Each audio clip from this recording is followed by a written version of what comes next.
I've got one of those stories that starts with a boss who treated my existence like a placeholder and ends with the kind of justice that keeps you warm at night.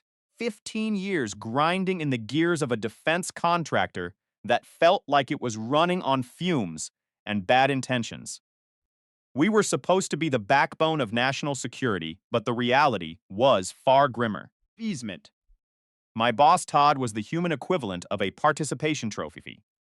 He moved through the office like he was the lead actor in a movie nobody asked for, a lukewarm coffee in hand, pretending to understand the blueprints we spent our lives perfecting. He loved using words like family and synergy right before he threw someone under the bus to save his own fusant. One Monday, Todd really outdid himself.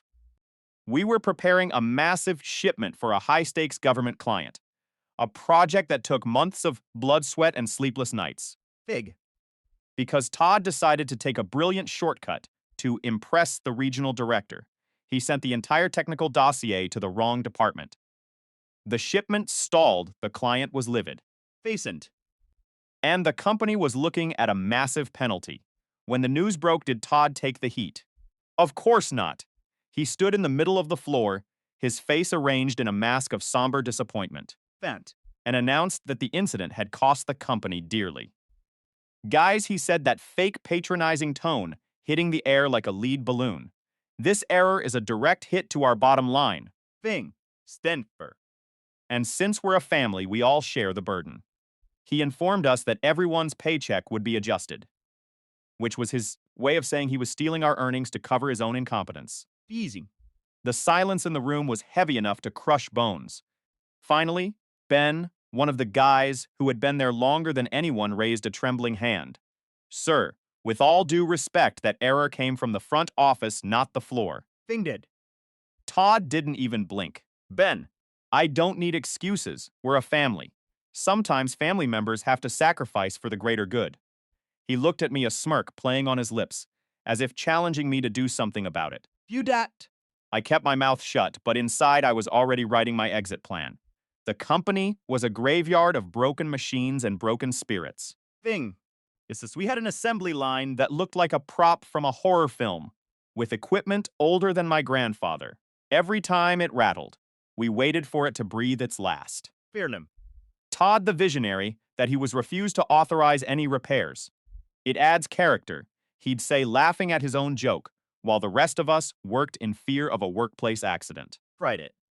One Friday, after it spent 12 hours trying to coax that metal monster into functioning, Todd walked by on his way to his golf outing. Dot. Good hustle, champ, he said, not even looking at the grease staining my arms. Perfect. Maybe one day you'll learn how to work smart instead of hard. That was the spark, the real one. I had been working on a secret, independent project for months, a software integration system that would make those ancient machines hum like a symphony.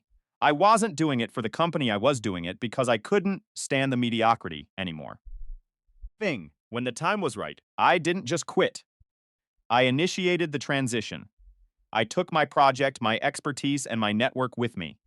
Todd didn't even notice I was gone until the biggest government contract of the year 01. $6 million deal. I had single-handedly built fell through because the only person who knew how to bridge the gap was me.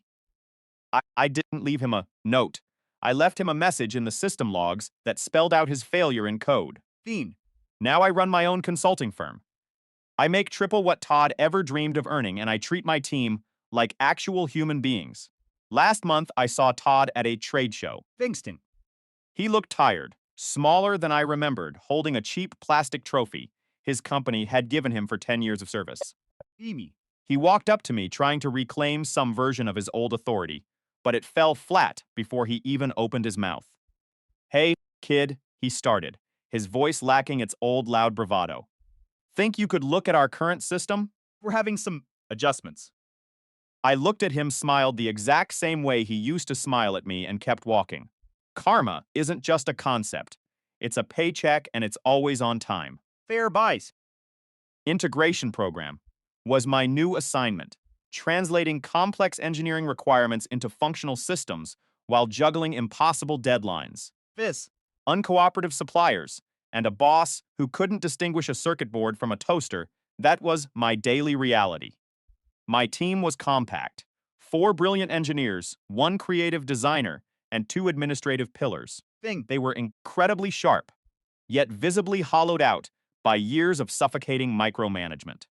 During our first meeting, I laid my cards on the table. I told them clearly that I was not Todd. Fitting.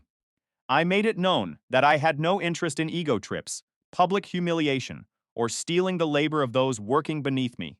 I promised them that if they gave me their best work, I would protect them from the fallout. Vic. The visible wave of relief that washed over them confirmed exactly what kind of toxic leadership they had been enduring.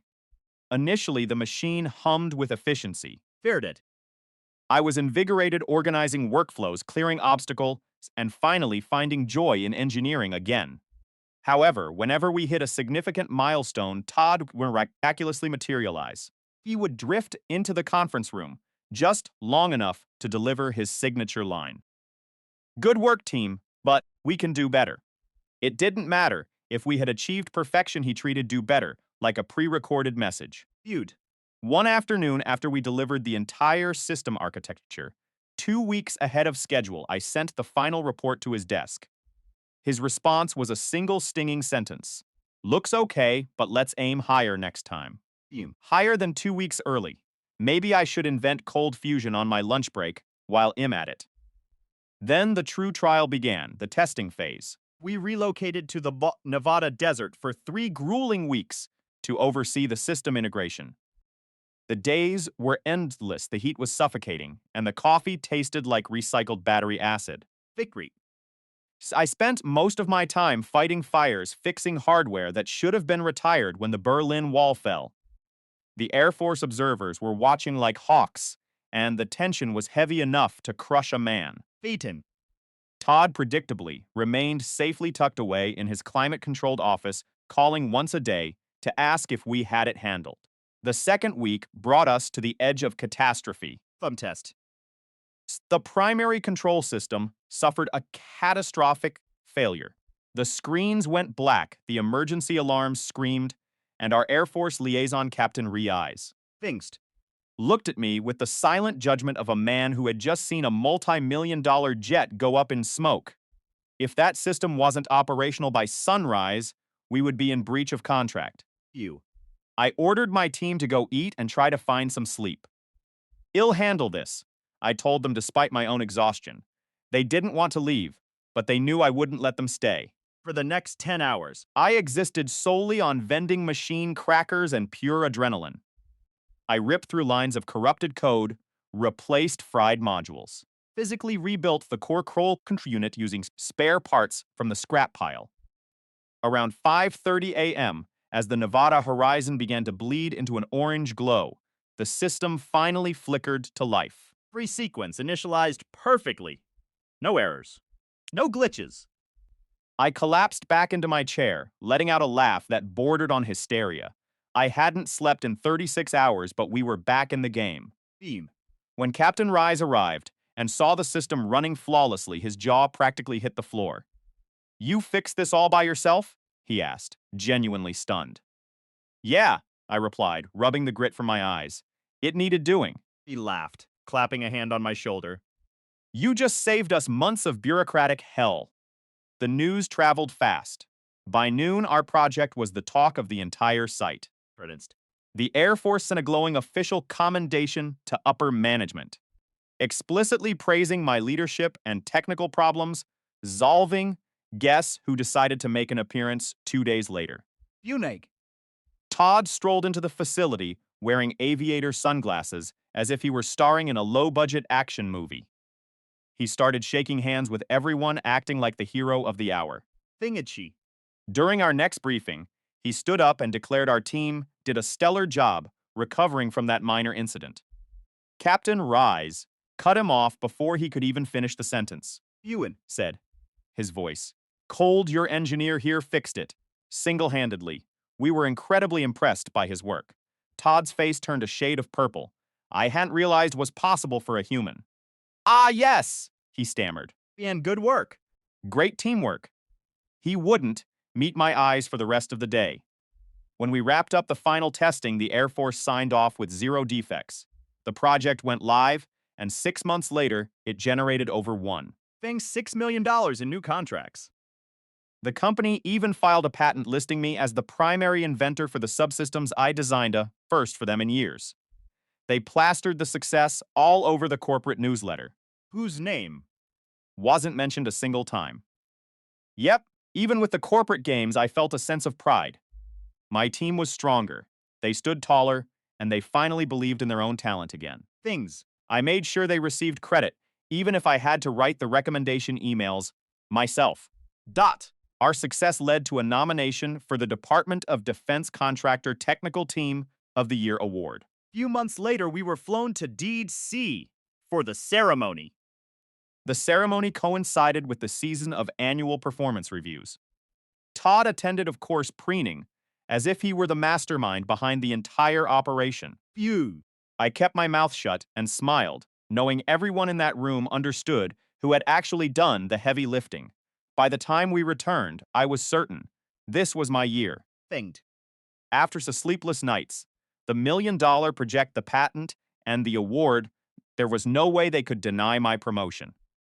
I walked into Todd's office, feeling like I was finally about to be compensated for my true worth. You had no idea how wrong I was. Performance reviews always felt like waiting for a judge's verdict, except the result determined whether you'd be living in a house or a tent. Thing. I sat across from Todd, who looked unusually cheery, as if he'd just discovered he could win by cheating. He tapped his pen against the desk and said, Well, you've had quite the year, haven't you? Fiend. I guess so, I replied, trying to keep my voice steady, though my heart was hammering against my ribs.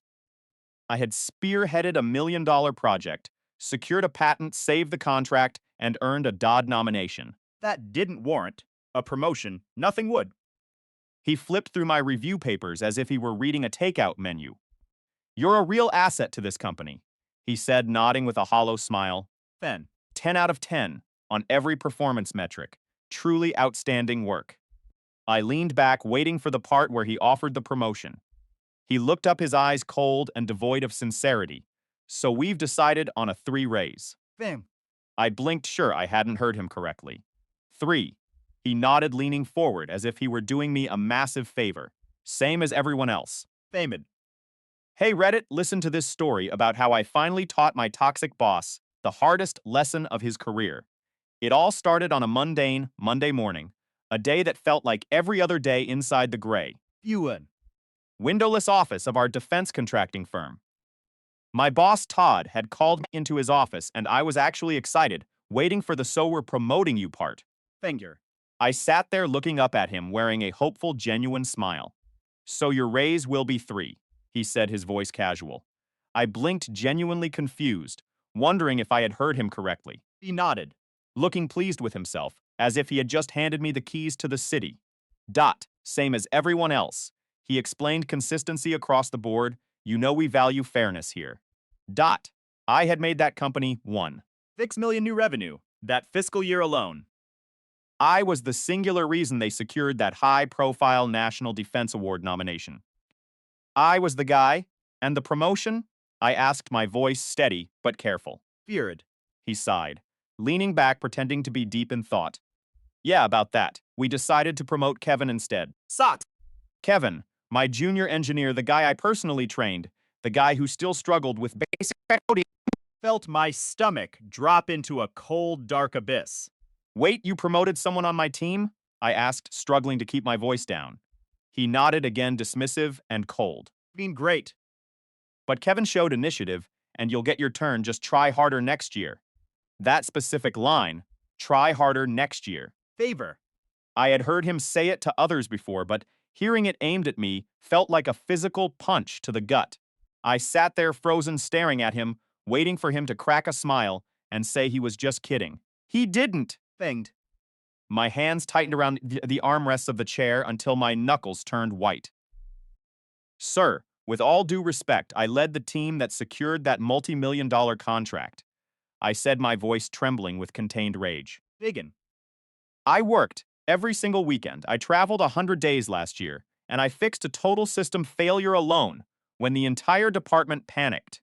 What exactly would trying harder look like? He leaned back, putting on that fake, patronizing fatherly tone he used to manipulate people.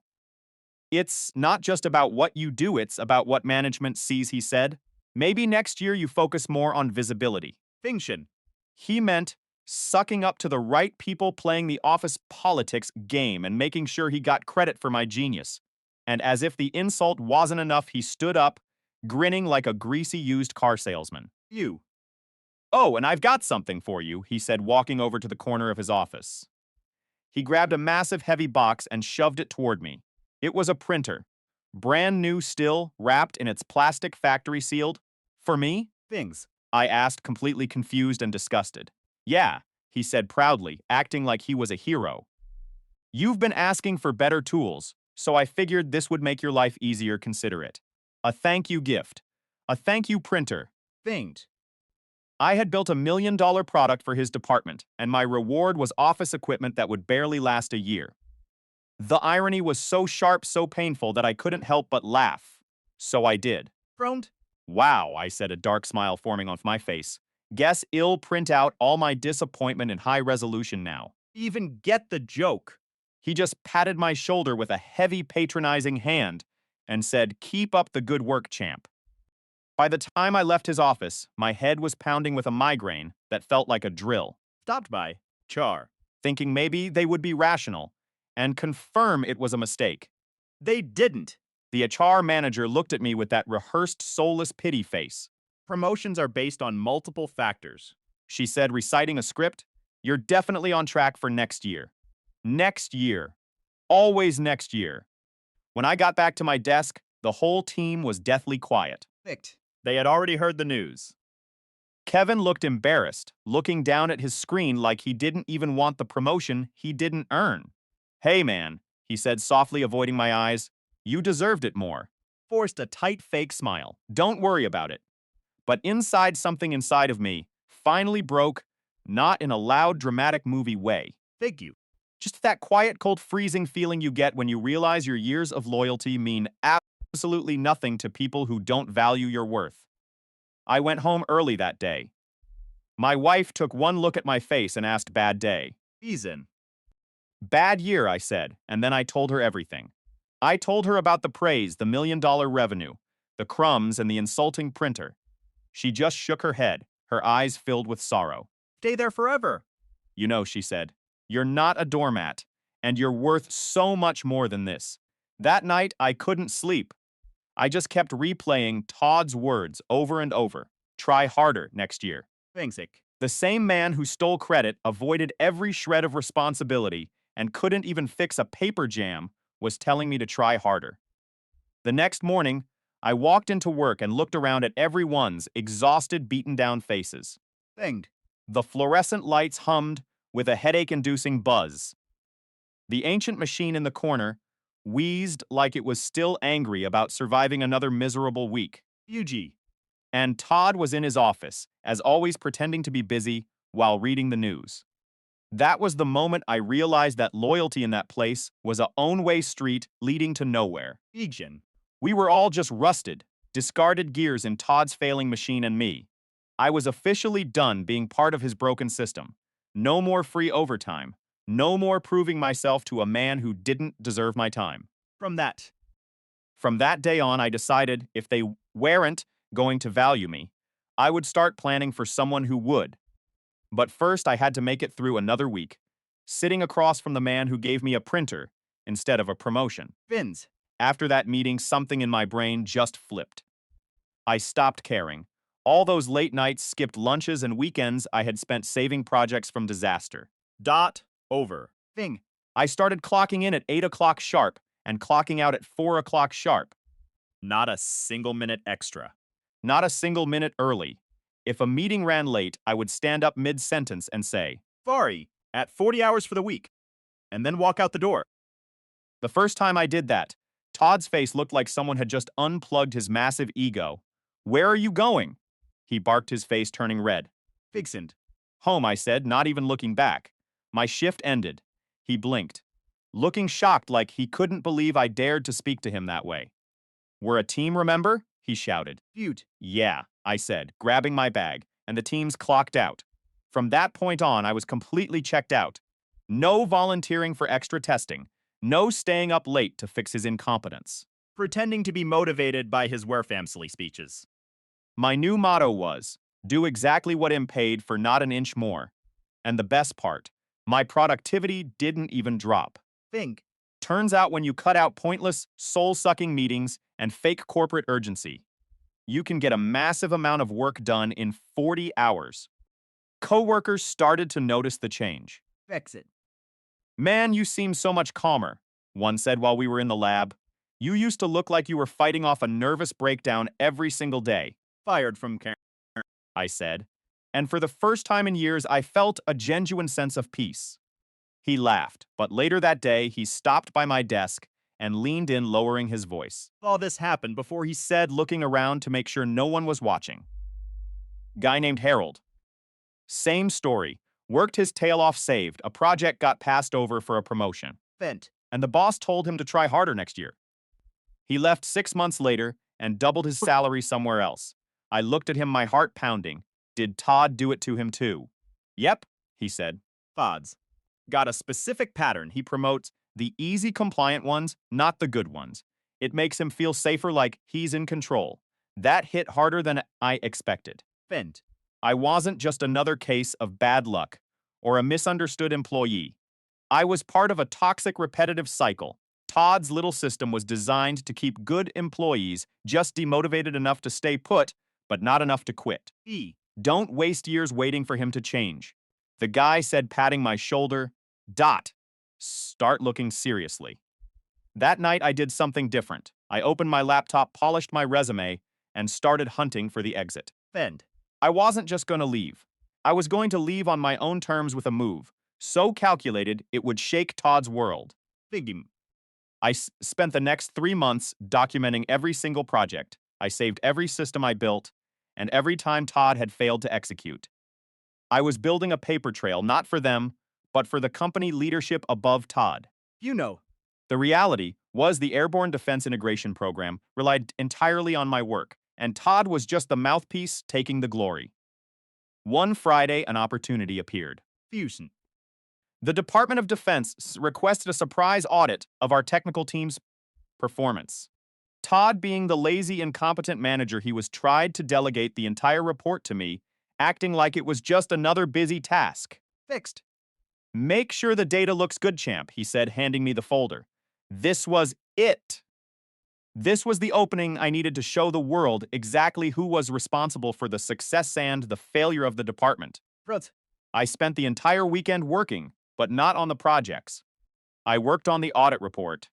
I embedded notes, project timestamps, and direct logs of communication that showed me fixing Todd's errors. Thinked. Me managing the budget that he constantly overspent, and me leading the team he claimed to manage. I didn't lie. I just presented the cold, hard, unvarnished truth. Feud.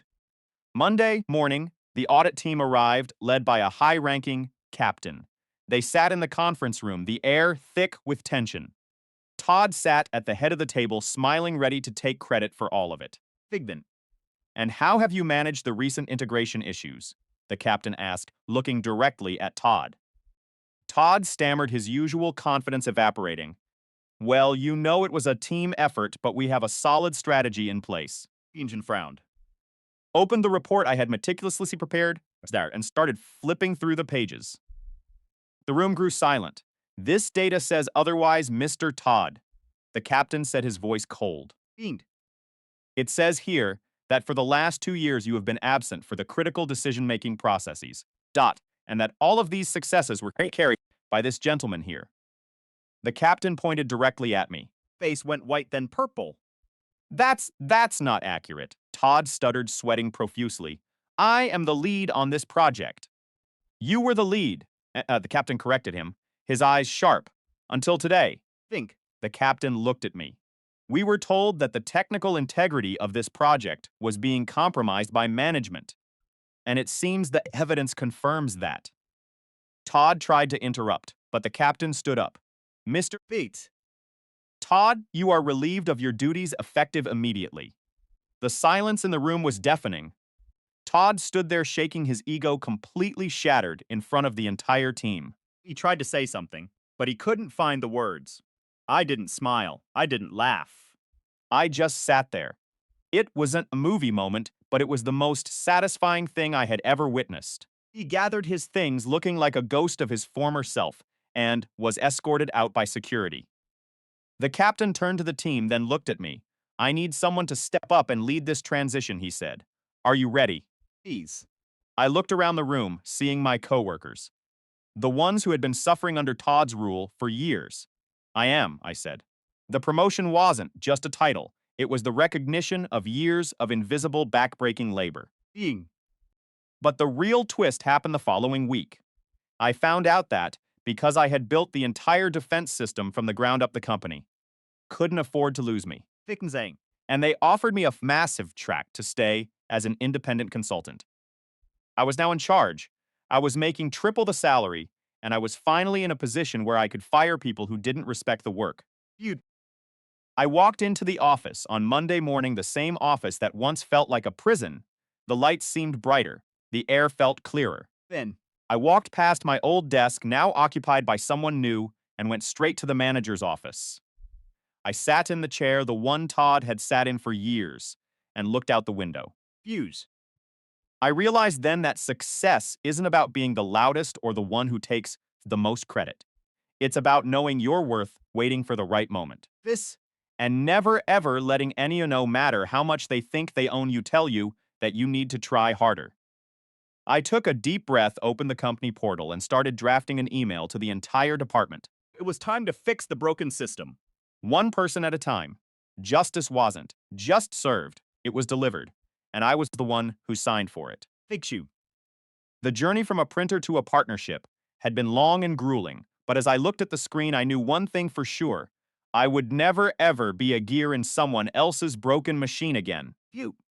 The office was quiet. Now the tension of the previous years had finally dissolved into a productive, respectful atmosphere. I hired Kevin as my assistant, not because I felt pity for him, but because he was actually a good, humble guy who just needed someone to show him the right way. We worked on projects that actually mattered, and for the first time we felt like we were really changing the world. Bert.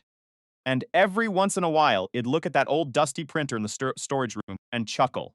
Feces. It was the best, most expensive gift Ed ever received because it gave me the clarity I needed to see that it was time to move on and build my own empire.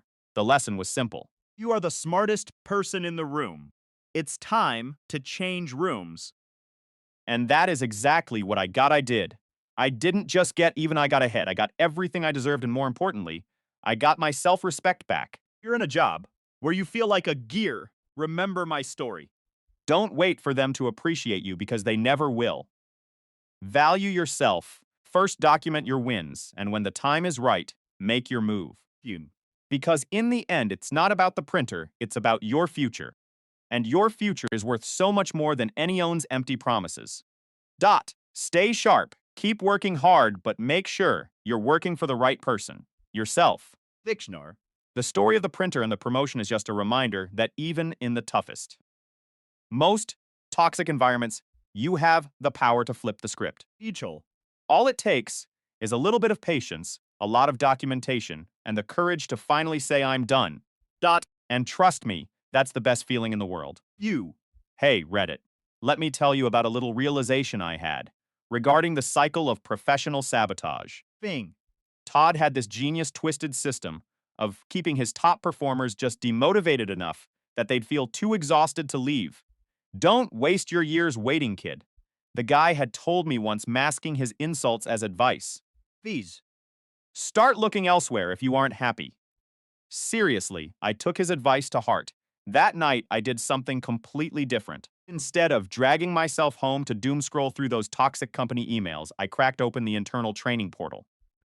The company possessed this obscure professional development fund that almost nobody ever touched. Todd never mentioned it because he was terrified of spending even a single dime on us. The money was there. And technically, every single employee was entitled to use it for certifications, software training, or technical workshops. So I decided to go all in Find up. for advanced CAD, simulation complex, 3D, modeling and high-level systems design courses. I even hunted down a niche certification in finite element analysis that I'd been dying to master for years. Thing. Every single course was billed directly to the company, and because the system was archaic. The approvals went through automatically because nobody was actually watching the accounts. Fuse. By the second week, my daily schedule looked entirely different. I did my assigned work strictly during business hours, clocked out the second the clock hit 5, Find. and spent my evenings soaking up knowledge that would make me twice as valuable to someone else. Todd barely noticed. He was far too busy hovering over everyone else's shoulders, micromanaging the life out of the department. Finge. If a staff member spent an extra minute in the restroom, he'd grill them on what critical business they were conducting. If a single component was delayed, he'd call 3 mandatory meetings to pinpoint whose head to put on a pike, never once realizing the bottleneck was his own incompetence. One Monday morning, he stomped past my cubicle and frowned at the heavy textbook splayed open next to my laptop. "What exactly is all that?" He barked. pointing a judgmental finger. "Training material, Todd," I said, keeping my tone perfectly casual. "Company approved." His face twisted. He clearly hated the sound of that. You be laser focused on your current projects. It's not wasting your time on niche stuff you'll never actually use. "Don't you worry, boss," I said, offering him a thin smile. "It's for professional growth. Tell us, we're a family, right? Just trying to make the family stronger." He grunted his face, turning a deep shade of crimson, and marched away, Vasion. muttering under his breath about how ungrateful employees were these days. The most satisfying part of doing the bare minimum was witnessing how much it drove him up the wall. Fangden. He'd hunt for any excuse to guilt trip me into taking on more, saying things like, "The client is screaming for faster updates," or "We could really use your expertise on this new bid." Function. But I just nod calmly and say, "Sorry, Todd, I'm at full capacity." It made his blood boil. One Friday, he finally cornered me in the quiet hallway. Feuds. "Look," he said, dropping his voice into a fake conspiratorial tone like we were having some deep heart-to-heart. "I know, you're still stewing about the promotion, but that's just how business works. You can't just shut down on me." Mild. Feeling a sense of calm he'd never known before. "I'm not shut down, Todd. I'm just working efficiently."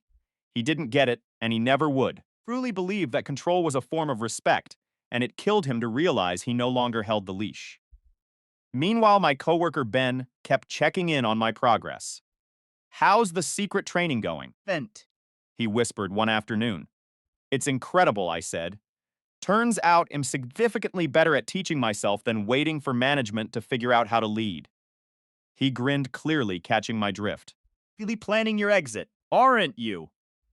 I didn't answer with words, I just gave him a knowing smirk.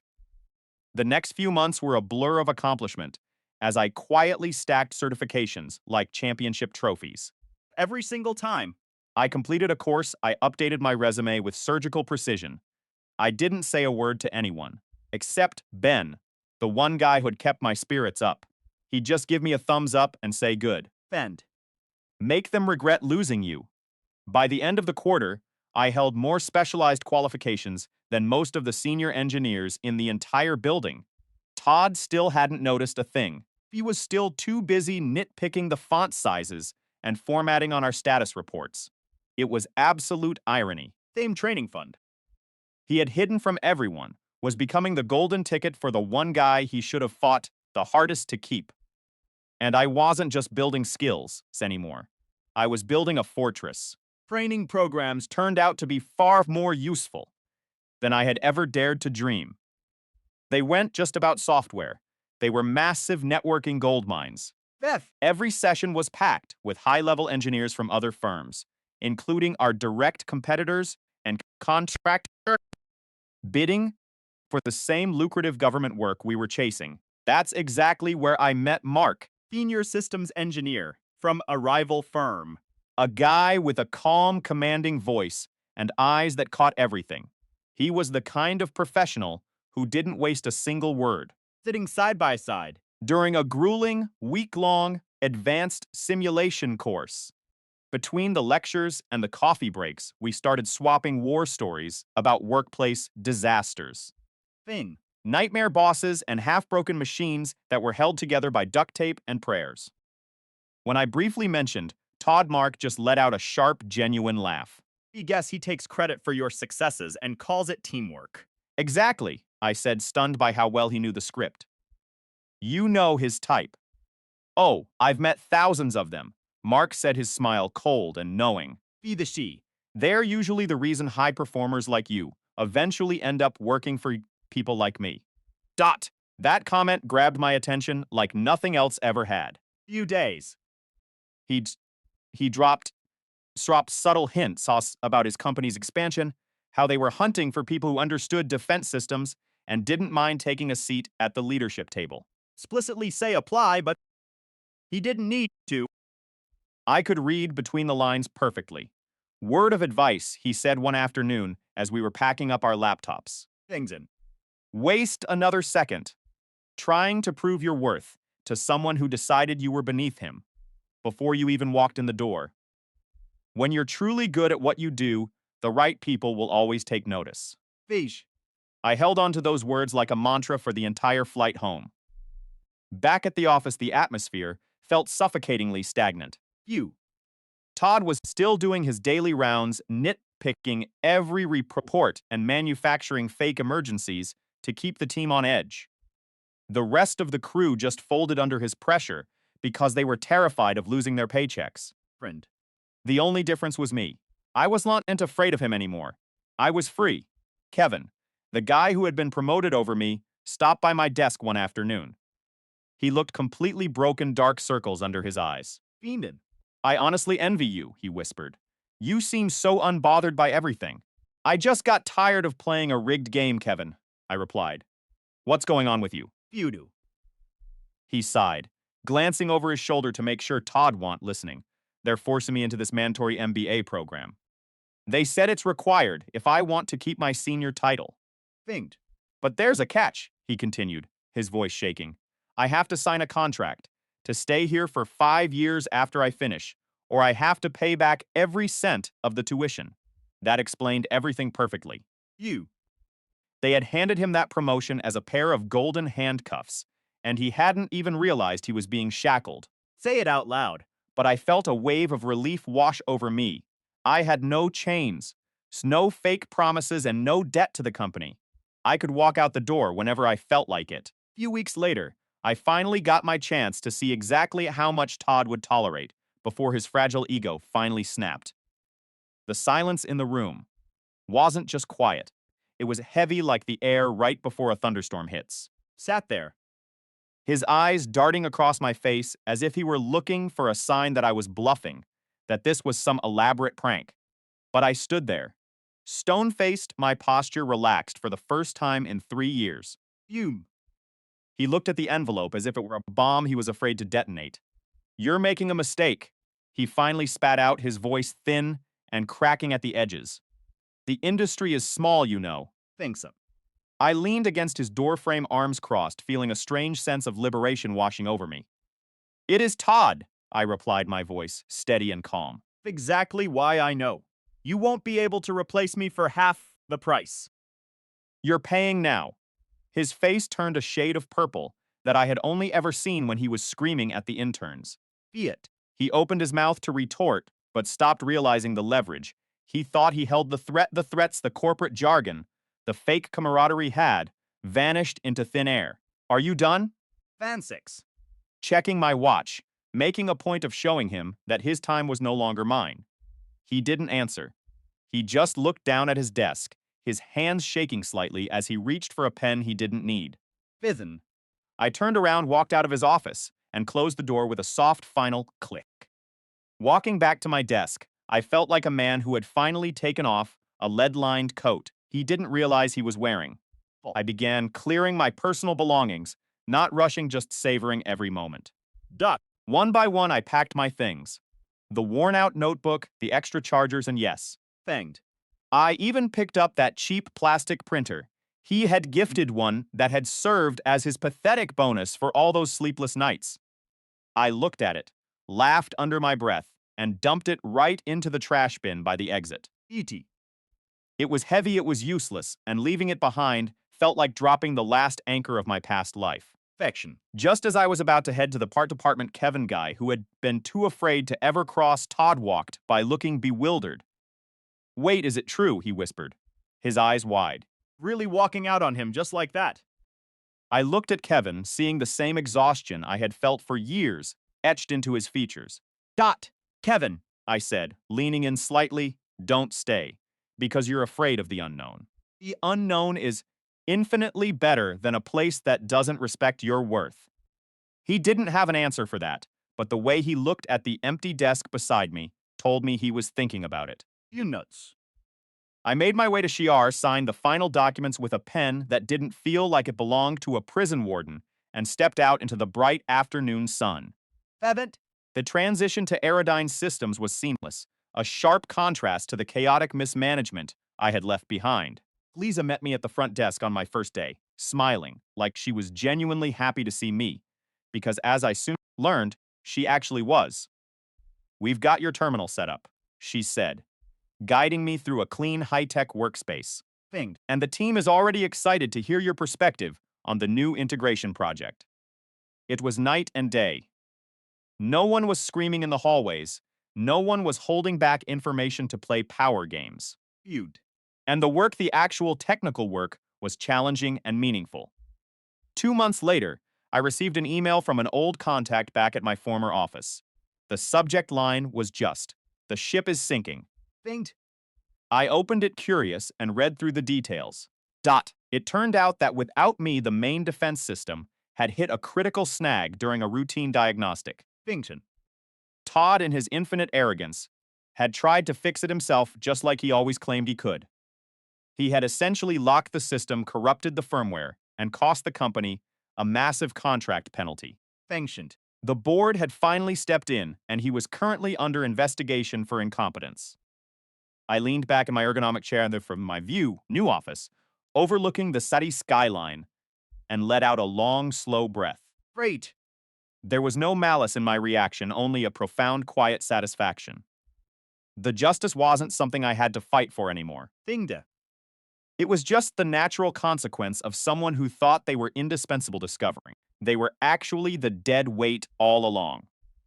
I typed a short reply to my contact, closed the email, and turned back to my monitor. Futon.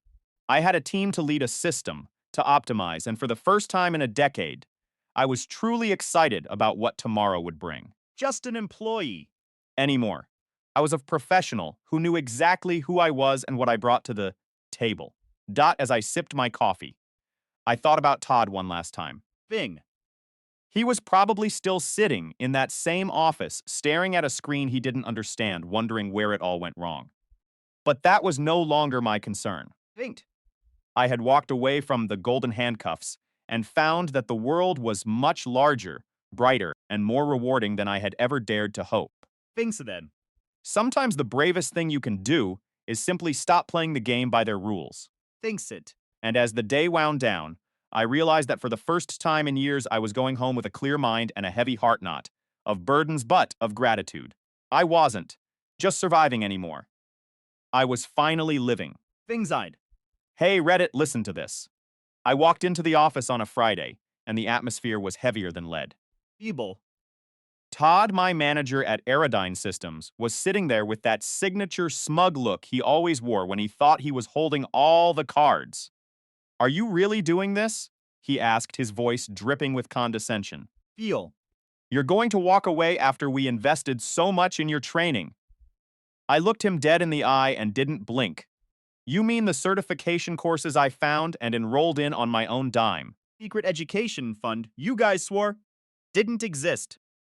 His face turned a shade of purple I hadn't seen before. "You are being incredibly ungrateful," he hissed, his pen tapping aggressively against the desk. EB. I replied, a slow, calm smile across my face. "But I'd much rather be ungrateful and respected than loyal and underpaid." The silence in the room was absolute.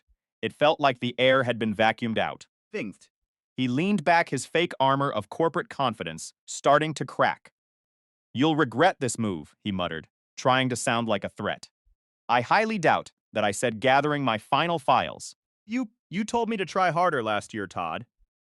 I did exactly that. I just didn't do it here. With that, I turned around and walked out of the office for the last time. Beam. The following 2 weeks were a bizarre transition period. Todd spent most of his time avoiding my desk, acting like if he just ignored my departure, it wouldn't be happening. But my team, they were incredible. Easy. As news spread that I was jumping ship to the Airborne Defense Integration Program, coworkers started stopping by my cubicle in the shadows. "Good for you, man," one whispered with a genuine nod of approval. Fate. About time. Someone stood up to him. Another added.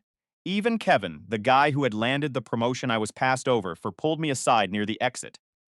"I wish I could follow you," he confessed, his voice low and bitter. Me locked into a contract. "And I hate every minute of it here." By that final Friday afternoon, the reality had settled in for everyone. The office was deathly quiet. The energy completely drained, as if people were mourning the loss of the only person who actually kept the systems running. For the first time in my career. I wasn't the guy rushing out in shame. I was the guy everyone was watching with a mix of envy and respect. 4 o'clock. Sharp, I unplugged that piece of junk printer I'd been fighting with for 3 years. I left it right in the center of Todd's desk with a bright orange sticky note. I wrote for visibility. Dramatic resignation speech. No bitter emails. Just a clean, professional exit. As I walked through the parking lot, I waited for the sound of Todd's footsteps behind me, hoping he'd offer something, anything to keep me. He never came. The man who had spent years telling me I wasn't ready for a promotion couldn't even manage to say goodbye. My phone buzzed the second I turned the key in my ignition. It was a text from Lisa at my new firm. Background check cleared. Welcome to the team. Orientation is Monday. I sat there for a long moment, the engine humming, watching the gray, miserable building in my rearview mirror. Place had sucked the life out of me. But now it was nothing more than a tiny dot in my past. I drove away with a smile on my face, not because I felt like I had won a war, but because I was finally truly free. Busey. A year later, I barely recognized the version of myself that had worked at Aerodyne. My life was finally balanced. No more middle-of-the-night emergency calls. No more fabricated urgent meetings just to boost someone's ego. No more emotional blackmail about working weekends for the family. My new bosses treated me like a human being, not an asset to be exploited. If a project hit a snag, we sat down as a team and brainstormed a solution instead of hunting for a scapegoat. I had gone from fighting for scraps to leading my own technical team, managing budgets, and mentoring engineers who actually valued my input. The salary? Fact. It was exactly what they promised, and light years ahead of what Todd had ever offered, most days. I clocked out at 4:30, grabbed a nice dinner with my family, and still had enough energy to actually enjoy my evening. The chasm between being used and being respected is wider than the ocean. Then one Thursday morning, an email popped up from Ben, an old coworker from my Aerodyne days. The subject line was simple. Guess who's in trouble? Scene. I opened it, and the first line made me laugh out loud. Your old boss is absolutely losing his mind. The system you built, it crashed completely, and nobody has a clue how to fix the architecture. Bing. Apparently, the company had tried to land a massive government contract using the same tech it designed from scratch. But since Todd was too cheap to hire anyone competent to maintain it, everything folded mid-delivery. Phew. The Air Force was breathing down their necks, and the deadlines were unforgiving. Later that afternoon, while I was reviewing some design specs, my phone buzzed with an unknown number. He almost swiped to ignore, But curiosity got the better of me. hello? I asked, keeping my tone neutral. Hey, it's Todd. I leaned back in my ergonomic chair, a slow, satisfied grin spreading across my face. Wow, Todd. Fidgy. I haven't heard from you in a long time. What's going on? He cleared his throat, trying to regain his command, but he just sounded desperate. Yeah, listen. We've hit a snag with one of the legacy systems you left behind. Fee here understands the configuration. and the client is absolutely livid. I was hoping you could maybe come back and help us out. Just walk the team through it. I couldn't believe my ears. Same guy who told me to try harder was now begging me to save his skin. I don't work for you, Todd, I said, my voice ice cold. I know that. He snapped, his desperation rising. Foundation, and no one else can stabilize it. I would really appreciate it if you could just try harder this year. Todd, I replied smoothly. The line went completely dead. What? He finally squeaked. Me, I said, leaning forward. You told me to try harder next year, remember? Well, I did. Now I think you should try fixing it yourself. Before he could muster another word, I hung up, Sat there for a minute. staring at the screen, feeling like a massive weight had been lifted off my chest. Maybe it was petty, but this wasn't about revenge. It was about finally closing a chapter that had been hurting me for years. Few weeks later, Ben sent me one last update. Todd's been demoted, he wrote. There was a massive fallout with the client and management pinned the whole disaster on his poor leadership. he isn't even in engineering anymore. They moved him to some back office project in corporate limbo. I didn't even bother to reply. I just stared at the project board in my office, feeling entirely at peace. Fix. When I met Captain Rise during a follow-up review call, he looked at me and said, I'm glad to see you ended up exactly where you belong. That sentence stuck with me for the rest of the day, because he was right. Future, I did belong here.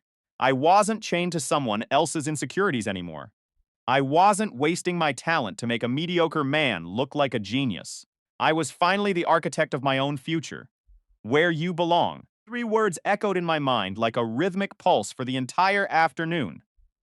He was right in a way he never intended. I did belong here, but not in that suffocating cubicle. Bruton. And certainly not under the thumb of a man whose only skill was masking his own deep-seated insecurities.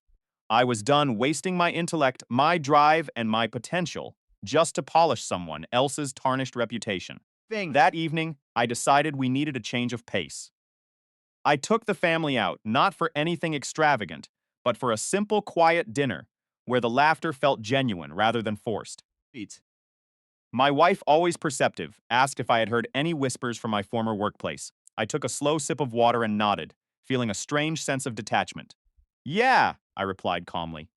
Todd reached out a while ago. Fiend. Help with a project, I added. She let a sharp, incredulous laugh that cut through the noise of the restaurant. You didn't actually help him, did you? I looked her in the eye and shook my head, my expression firm. You dot. He got exactly what he earned. Todd spent years convinced that keeping me small, keeping my contributions hidden, was the secret to his own power. Fool. All he really accomplished was making my eventual departure and subsequent success impossible for the industry to ignore. Feud. Now, every single time my paycheck hits my account, the one that reflects my true market value can't help but drift back to his cramped, dim office. Miserable afternoon. When he looked down his nose at me and patronizingly suggested I try harder next year, and every single time that memory surfaces, I smile because I did try harder. For I just didn't do it for him. I did it for me, for my family, and for the life I finally get to build on my own terms. YouTube has just rolled out this brand new hype feature, and it's a total game changer. You've been gripped by this story. Do me a favor and smash that hype button. It's the best way to tell the algorithm that this content deserves to reach a wider audience. Think. And it helps ensure that even wilder, more intense stories keep finding their way to your feed. 15 years of believing that the little girl with my eyesore, so I thought, was my entire world. I spent nearly 2 decades building a foundation on a foundation of sand, Fact. only to find out that the architect of my life was the one person I was supposed to trust. My own flesh and blood. You think you know who you are. You think you know your family. Feed. But what happens when the truth is a poison that turns everything you ever loved into a graveyard of lies? This isn't just a story about a broken marriage. It is a story about how I took a sledgehammer to the lives of the 2 people who destroyed mine. My name is Ryan, and at 41, I thought I had the manual for a successful life.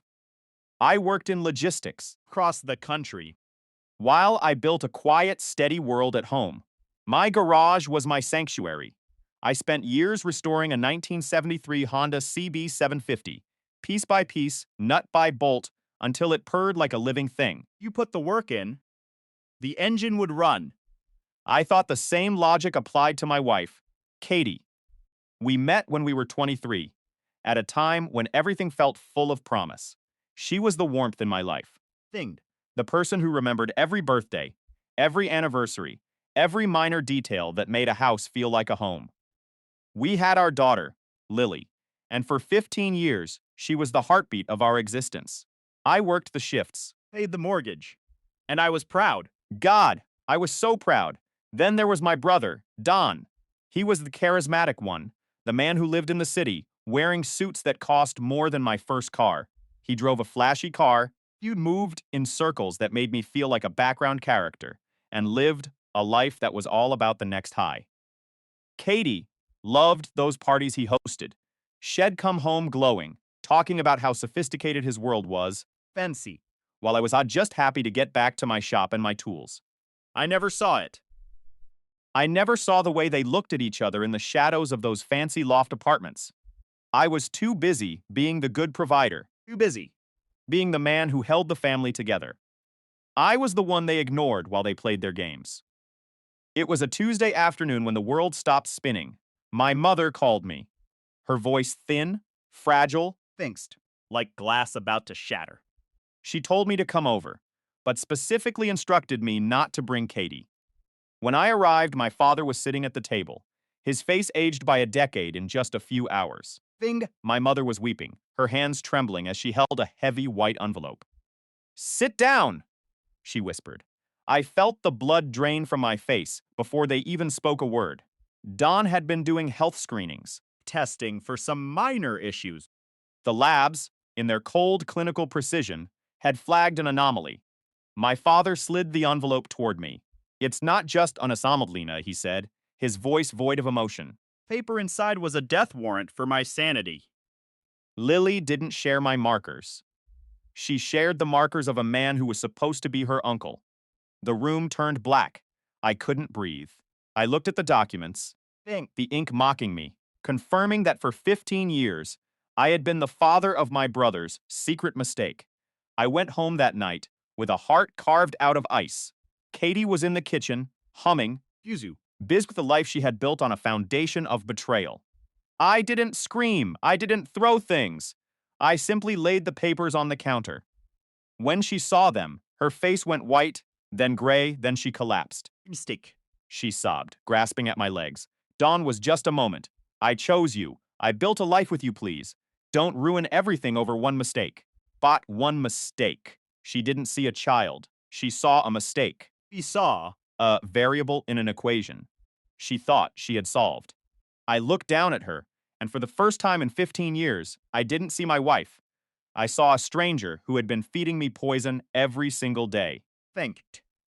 The lawyer told me to be quiet. He told me to wait until the dust settled, but I didn't wait. I worked in logistics for years. I knew how to move things, and I knew how to dismantle systems. Beankin. I didn't destroy them with rage. I destroyed them with the truth. I systematically severed their financial ties.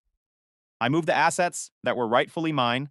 I exposed the secrets Don kept from his business partners. Then let. The truth drift into the ears of everyone they ever tried to impress. I turned the spotlight on their sophisticated world until it burned them alive. Don lost his job, his reputation, View.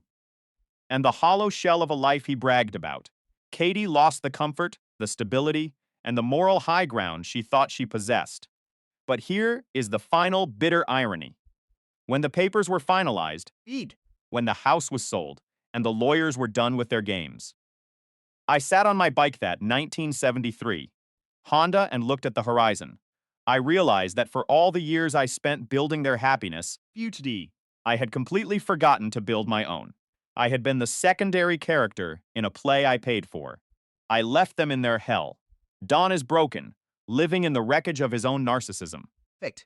Katie is struggling to keep her head above water, realizing that a mistake has a permanent cost. I kept Lily, Despite the blood, she was mine. I chose her, and she chose me. The biological truth didn't change the fact that I was the one who taught her how to ride a bike. I was the one who was there for every fever, every heartache, and every triumph. Starting over now. 1,000 miles away. You. I learned that you can spend your whole life polishing an engine, but if you put the wrong oil in, it's going to seize eventually. Things. I learned that the most dangerous people in your life are often the ones sitting right across the table from you. I feel empty, but I feel free. The dust has settled. The engine is running clean. First time in 41 years. 1. Driving. If you're out there, wondering if the red flags are real, believe them. Before you lose 15 years of your life, look at the truth. You. No matter how much it hurts. Because in the end, the truth is the only thing you can actually own. Did anyone tell me the truth before it was too late? Mom said. Ryan swore he didn't have a clue until the DNA test results finally surfaced. He claimed it was a fleeting moment from the past, something that occurred long before Katie and I ever committed to each other. He insisted. He believed she had walked away from him and chosen me. He truly assumed Lily was my own flesh and blood, just like everyone else in our circle did. Here is the detail. That made my blood turn to ice in my veins. The timeline simply didn't add up. Katie and I started dating in January. Lily was born in September, which meant she was conceived back in December. Used. Ride's story was that something happened between him and Katie in November, right before she and I were officially a couple, except for the fact that I had known Katie since October. We had been seeing each other casually, grabbing coffee, going to the movies. Nothing was official yet, but we were definitely heading in that direction. If something happened with Ryan in November, it wasn't some innocent mistake made before we were together. Calculated, cold-blooded move while she was actively deciding between the two of us. She picked me. Then she got pregnant with his child. She never said a single word. You. I sat in my truck in my parents' driveway for an hour after that conversation, just staring into the nothingness. 15 years of my life had been built on a foundation of pure lies. Every memory was now tainted. Forever stained by deception. Every proud moment as Lily's father now felt like a cruel cosmic joke played at my expense. Then a cold clarity washed over me. Phil, the kind of chilling realization that arrives right before you do something you can never take back. I drove home, walked straight into my office, and pulled out every single financial document we possessed. Bank statements, insurance policies, mortgage papers, Katie's part-time income records. Everything was laid bare. I started taking pictures with my phone and uploading them to a private cloud storage account she didn't even know existed. Fiction. Katie was in the kitchen preparing dinner when I finally walked through the back door. Hey, honey, you're running late. Is everything okay? Yeah, I just got caught up with some things at work. Think I'm going to work on the motorcycle for a bit before we eat. I went up to my shop, locked the door, and started documenting every single piece of evidence. Text message between Katie and Ryan in our phone records that I could access through our shared family plan. Every family photo where Ryan was giving Katie looks I had been far too trusting to notice. Every time she had volunteered to drive Lily to replace a loan for some so-called uncle niece. Bonding time. Over the next week, I acted completely normal while I quietly gathered the ammunition I needed. Easy. Katie had absolutely no idea that anything was wrong.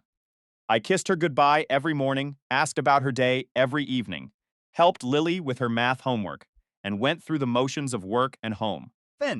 It was the perfect routine. But during every spare moment, I was building my case. I pulled our complete financial history, going back to the very month we got married. I found something truly interesting. 3 months before we walked down the aisle, Katie had received a $15,000 deposit into her personal checking account from Ryan. The memo line simply said, loan repayment. But I had never heard a single word about any loan. First payment happened in March, 2 months before our wedding day. At the time, Katie told me her grandmother had left her a bit of money. I never questioned it, because why would I? My own brother, And my fiance wouldn't be hiding something like that from me. Right. Wrong. I dug deeper into the history. I found regular payments from Ryan to Katie going back years. Usually, You. they were between 200 and 500. Sometimes they were much more. They always had vague, hollow descriptions like birthday money or helping out with the kids. When I added it all up, Ryan had transferred over 60 0-0 to Katie. over those 15 years. That wasn't Uncle Generosities. That was hush money, plain and simple. I started cross-referencing the payment dates with our family calendar. Before Lily's first birthday party, Thing. Katie got 800 dot. Before our family reunion, when Lily was 7, Katie got 500. They had a perfect system in place. They had been managing this lie like a professional business operation. Through our phone, records next as our Family plan gave me full access to the call logs. Dot. Katie and Ryan texted each other an average of 27 times per day, every single day for years on end. Finn. They called each other constantly too. Short stolen calls during the hours, when they knew I would be at work or busy with chores. I started documenting everything with precise timestamps. Thing. Katie called Ryan, 43 minutes, after Lily fell off her bike and broke her wrist. She texted him before even telling me about Lily making the honor roll at school. She contacted him first for every major parenting milestone, You. then told me later, as if I were just receiving the recap of her day. I was the guy living in the house, paying the bills, and showing up every single day. E.g. But Ryan was the one she turned to first whenever something important happened with his daughter.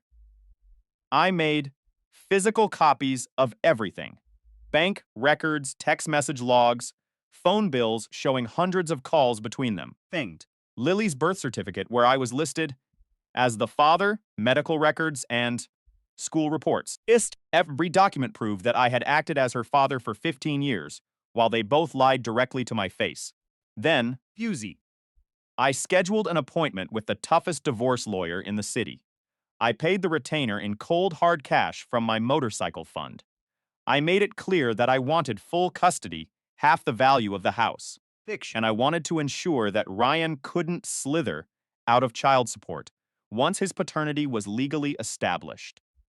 The lawyer, a sharp, intimidating woman named Patricia, laid out the reality of the situation for me. In this state. You have a solid claim for fraud and intentional infliction of emotional distress, she told me. We can also pursue Ryan for child support, since he is clearly the biological father.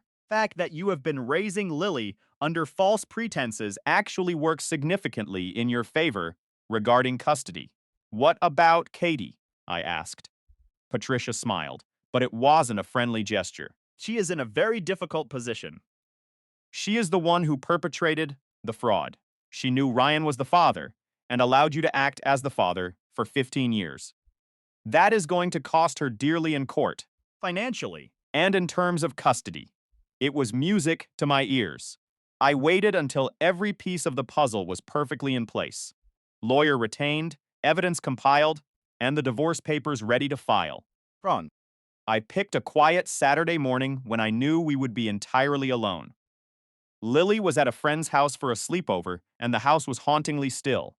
Katie was sitting at the kitchen table, Thingied. casually going through grocery coupons, planning the next week's food run just as she had done for 15 years. Icetown directly across from her, and slowly slid a thick, heavy folder across the wooden table. What is this? Ease. She asked, her voice light as she reached out to open it. The silence that followed would be the last moment of peace she would ever know in this house. It was a Sunday morning, and the kitchen was filled with the familiar Domestic rhythm. I had known for 15 years. Patricia sat at the oak table, scanning coupons and mapping out the week's grocery list, just as she always had. I pulled out the chair across from her, Vent. my movements heavy and deliberate, and slid a thick manila folder toward her.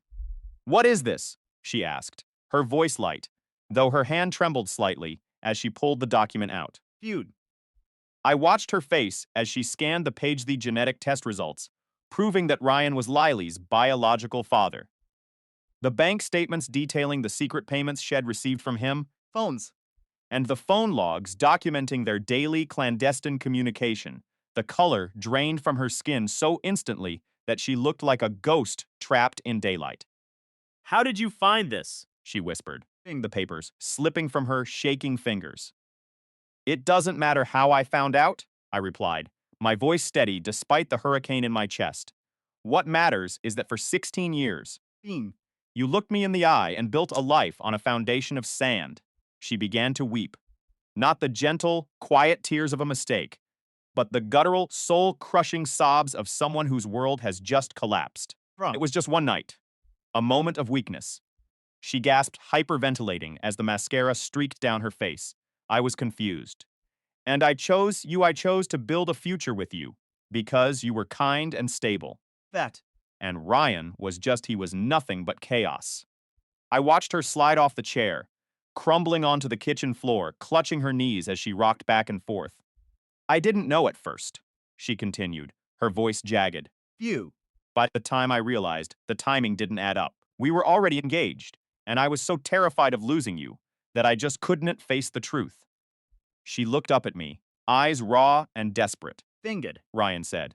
He would stay quiet. If I just let things be said, we didn't need to destroy 3 lives over a past error.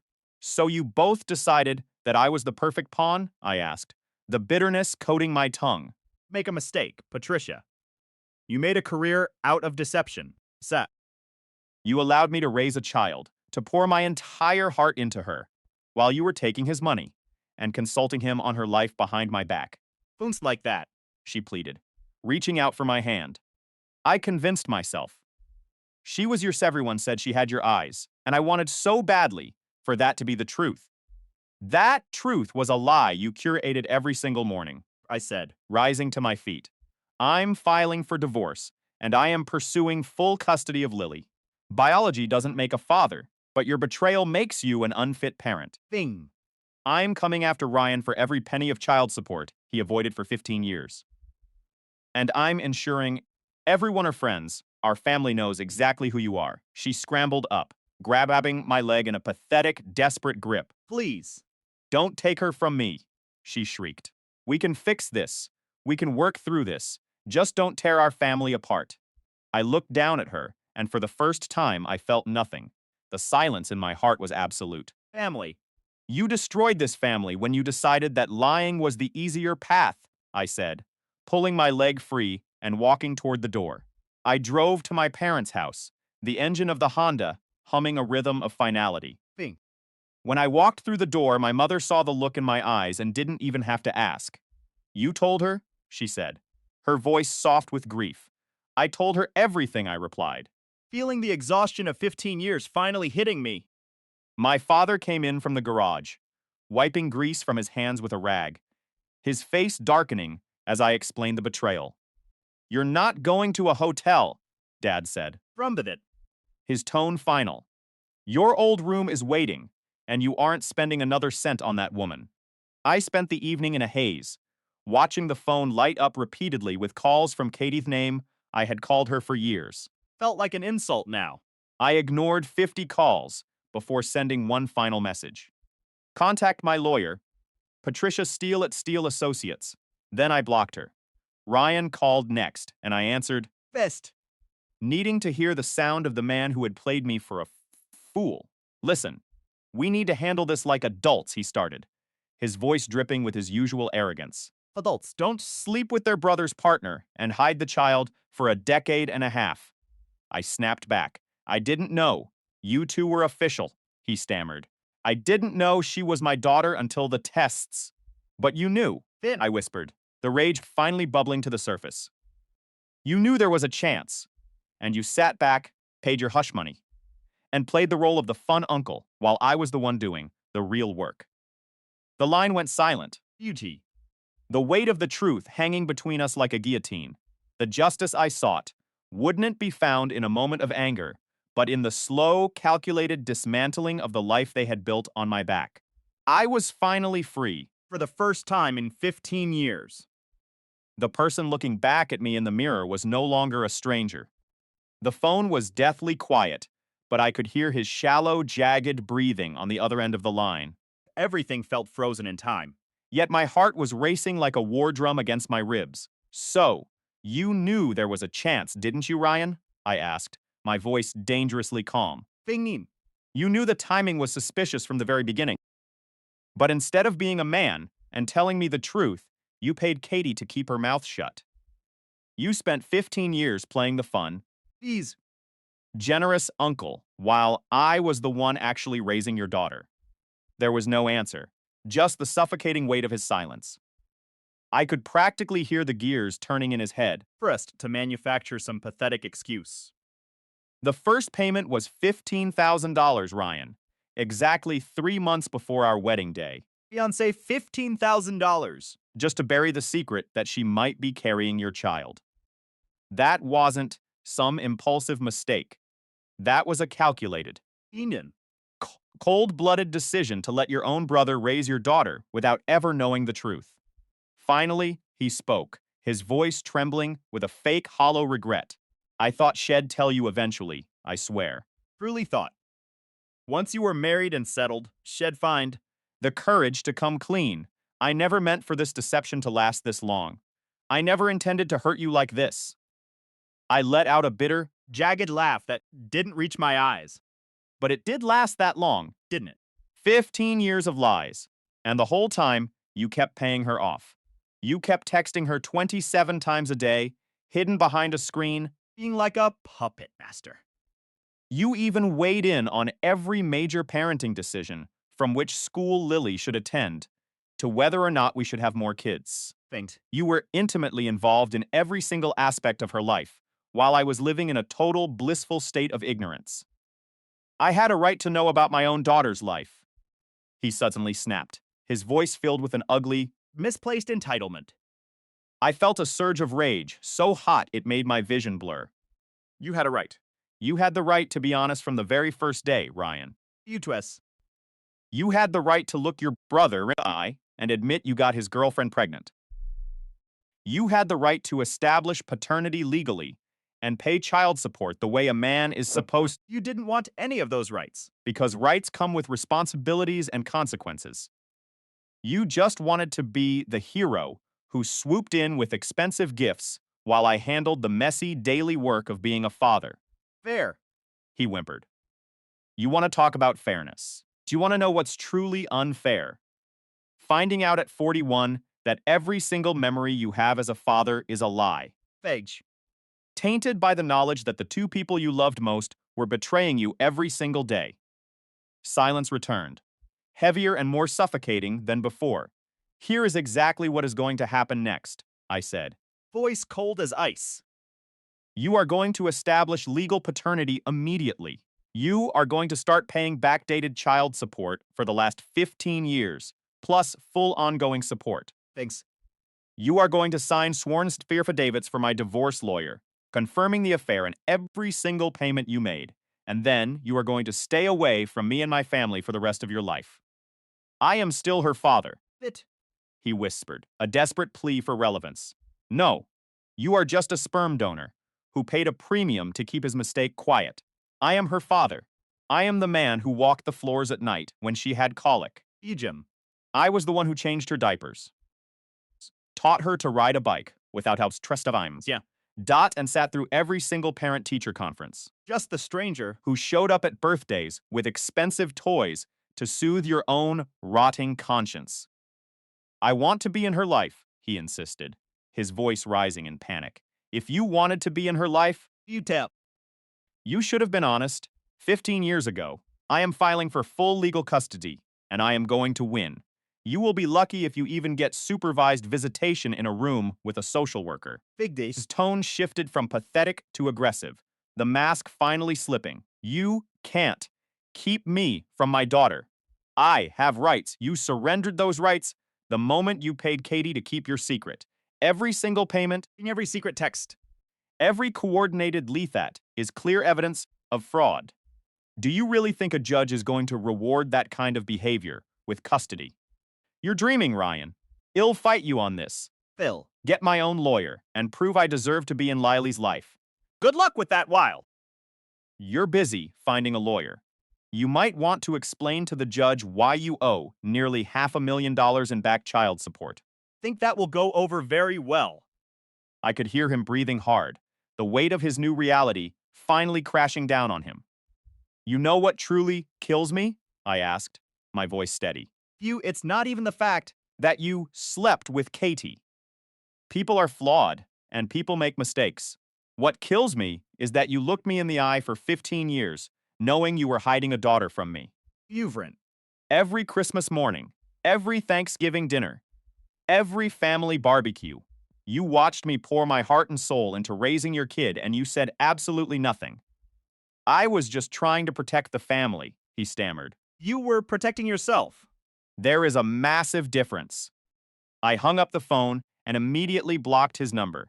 About an hour later, my phone rang from an unrecognized area code. I answered, assuming it was a client from work. This is Stephen Hendricks, Ryan's attorney. A smooth, professional voice said, Mr. Ryan has retained me to discuss the situation and would like to meet to work out a reasonable agreement. Use up. Already. The man didn't waste a second trying to save his own skin. Tell your client to have his lawyer contact my lawyer, Patricia Steele at Steele Associates. Brent. I am not discussing a single word of this with you or anyone representing him. We could avoid expensive litigation that won't benefit anyone, he pushed back. What would benefit me is Ryan finally taking responsibility for his actions. That is going to happen through the court system, not over coffee. Have a nice day. I hung up and called Patricia immediately. I told her Ryan had already hired a shark to try and negotiate his way out of the mess. She just laughed, and it wasn't a friendly social laugh. It was the cold, sharp sound of a professional who knew she had the upper hand. Them try, she said. Every attempt to negotiate will be documented and used against him. When this goes to trial, the judge is going to see that we have been consistent since day one. Full accountability, full consequences, and absolutely no backroom deals. They are going to try to paint you as a vindictive, angry ex, she warned. They can try, but being vindictive would be keeping him from his daughter out of pure spite. That you are just ensuring he pays the support he owes and establishing boundaries after a massive systemic breach of trust. That isn't vindictive. That's just reasonable. Patricia filed the divorce papers that Monday morning. Katie was served right in the middle of the dental office where she worked. According to the receptionist who called me later that afternoon, Katie had a complete mental breakdown in the lobby in front of all the patients. She had to be sent home early, a weeping mess. Good. The petition included detailed claims for fraud, intentional infliction of emotional distress, and a breach of fiduciary duty. We also filed for full sole custody of Lily, with Katie only permitted supervised visitation. The supporting documents we submitted included everything the bank transfers from Ryan, the decrypted phone records, and the irrefutable genetic test results. Ryan was served with a paternity action the very same day. The dominoes were finally falling, and I wouldn't stop until the truth had completely leveled his world. The thick envelope sat on my desk, containing the evidence that would rewrite my entire history. Every document was accounted for. The bank statements proving the steady flow of payments from Ryan. The decrypted phone logs, and the definitive genetic report. Everything was ready. By noon that same day, Ryan was served with a formal paternity lawsuit. It was a cold, calculated move, demanding a legal recognition of paternity, the payment of 15 years of back child support, and a structured plan for ongoing financial contributions. His career in pharmaceutical sales brought in roughly $180,000 annually, bonuses included. According to the rigid state guidelines, he owed $2,700 every month for 180 months. Patricia, my lawyer, offered a sharp, satisfied smile as she slid the final calculation across the mahogany table. That represents $486,000 in retroactive support alone, plus accrued interest. And we haven't even factored in his share of the medical bills, tuition, and all those extracurricular activities from over the years.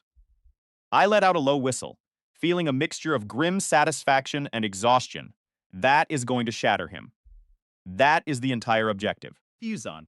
We also filed a comprehensive fraud claim against him for his calculated financial deception. By intentionally paying Katie to conceal the truth about Lily's paternity, he had opened himself up to massive civil liability. Eat. Patricia was already pushing for an additional $100,000 in damages to compensate for the intentional infliction of emotional distress. Within a week, Feel. both Katie and Ryan had scrambled to hire high-priced legal representation. Their lawyers reached out to Patricia, trying to force a mediation, trying to find a loophole. She shut them down without a second of hesitation. Villain. My client has zero interest in mediation, she told them, her voice icy. We will see you in court. Then came the part I had been dreading more than the lawsuit itself. Feign. How could I possibly explain to a 14-year-old girl that the foundation of her life had been built on a lie? I picked Lily up from her friend's house on a quiet Sunday afternoon and drove us to our favorite local diner. Fict. It was the spot with the best milkshakes and greasy burgers, a place where Wed spent countless hours. I told her to order whatever her heart desired. We sat in our usual booth near the window, for the sun casting long shadows across the table. Dad, you're acting really strange, she said, her brow furrowing. What is going on? I took a shaky breath, trying to steady what's my racing heart. Sweetheart, Talk to you about something incredibly important. it is going to be confusing, and honestly, it is probably going to hurt. But I need you to understand that nothing in this world changes how much I love you. Her expression shifted instantly, becoming guarded and serious. Are you sick? No, nothing like that.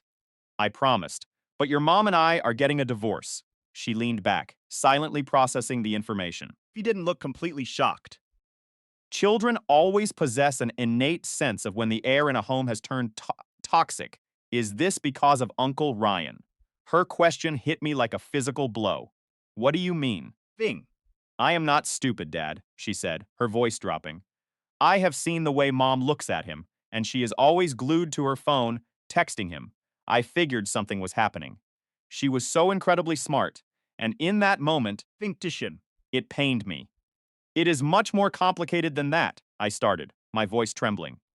We discovered recently that Uncle Ryan is actually your biological father.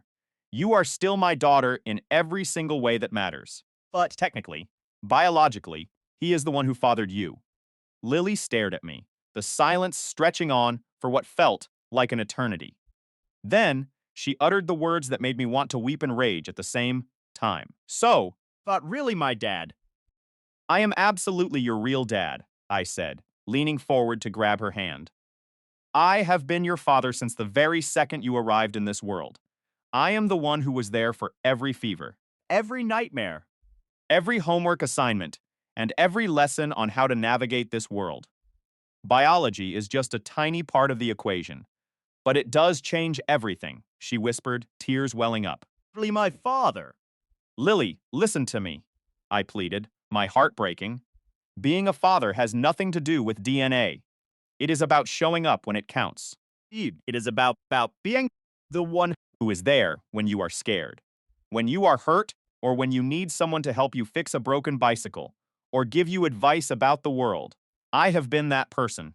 Fune. Ryan just provided the genetic material.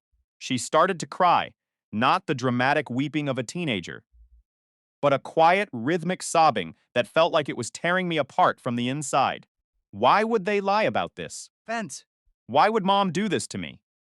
Because people make selfish, destructive choices sometimes, I said, my voice thick. Your mom made a mistake before we were married, and instead of being honest, He decided to bury it under layers of deception. that is on her and Ryan, never on you. Does this mean I have to go live with Ryan now? The fear in her voice was palpable. No, you are staying with me, I said firmly, Fighting for full custody. Because you are my daughter. and I am not letting you go. Your mom will still see you, but I will be your primary parent. Good, she said, wiping her eyes. Thanked. I don't want to live with her if she has been lying to me my entire life. We sat in that diner for another hour, stripping away the layers of the lie. She asked hard questions, and I answered with brutal honesty. Beam. By the time we left, she seemed to understand that while our world had been upended, the bond between us remained the only truth. Dad! Yeah, kiddo. Thanks for still wanting me, she said. Sentence shattered the last bit of my composure. I reached across the table and squeezed her hand with everything I had. I am always going to want you, I said. You are stuck with me for life. She offered a small smile. Can we still work on the motorcycle together? I absolutely think we should, I said, a plan forming. Actually, I was thinking we could start on a new project just for you. We can find you a bike to restore. Frame off frick frame and build it back up to be perfect. Her eyes lit up with a spark of excitement. Oh. Really? Something small like an old Yamaha or Suzuki. I promised, when you are old enough to ride. Something you built with your own 2 hands. Can it be purple? It can be whatever color you want, kid. The divorce proceedings were a battlefield. Katie's lawyer tried every manipulative tactic in the book. You attempt to paint me as a vindictive, controlling man. They claimed I was trying to alienate Lily from her mother and argued that I had known about the paternity issues for years. Feason. Only weaponizing them now for a better settlement. Patricia dismantled those lies, piece by piece. She displayed the exact timeline of when I discovered the truth. Mate. Brought in my parents to testify that they had only been told 3 months ago. Ann presented the irrefutable genetic results along with Ryan's own admissions. Katie tried to pivot, Friend. claiming she had been coerced by Ryan into staying silent. She argued that he had threatened to expose her if she didn't take his money and keep the secret. Fixing. Her lawyer positioned her as just another victim of Ryan's manipulation. Patricia destroyed that narrative by projecting Katie's own text messages onto the courtroom screen. There were years of friendly, intimate, Fuji. and often flirty conversations with Ryan. They had been coordinating their stories before family events and laughing about their secret while I was at work. The screenshots showed her, thanking him for being so generous. He's tapped. Over and over again. These do not look like the messages of a woman being coerced, Patricia stated, her voice booming in the courtroom. These are the messages of 2 people maintaining a calculated, deceptive relationship at the expense of my client and his child. The judge looked at the evidence, then at Katie, and the disgust on his face was clear. Ryan's case, however, was about to get much worse. The courtroom was deathly silent, the air heavy with the weight of years of calculated deception. Patricia, my attorney, stood tall, her voice slicing through the tension as she addressed the judge. These messages are not those of an uncle, Your Honor, she stated firmly. These are the digital footprints of a man and a woman maintaining a long-term, deceptive affair at the expense of my client, Fed. and the child caught in the middle. The judge looked down at the documents, his expression hardening as he processed the evidence of their betrayal. Ryan, sitting across the aisle, looked like a man who had seen his own ghost. Fiend. He tried to spin a pathetic narrative, claiming he had only recently discovered the truth and was simply eager to build a relationship with Lily. Patricia didn't even blink. She just started laying out the cold, hard facts. She presented the bank transfers, the hidden call logs, and the meticulous coordination between Ryan and Katie.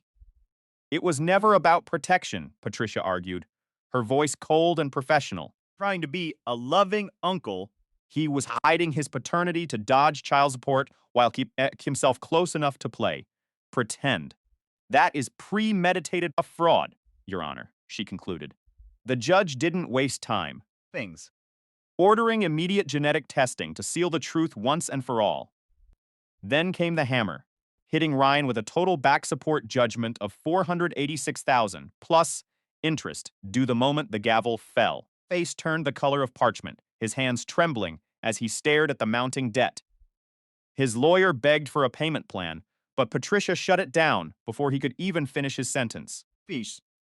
My client has carried the financial burden of his brother's child for 15 years, she declared, while Mr. Ryan lived a life of luxury in expensive apartments and drove high-end cars.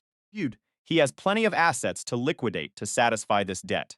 The judge agreed, giving Ryan exactly 60 days to pay up or face wage garnishment and the total seizure of his accounts. Katie's life collapsed shortly after. She was fired from her dental office. Turns out, having public emotional breakdowns between patients doesn't exactly build client loyalty.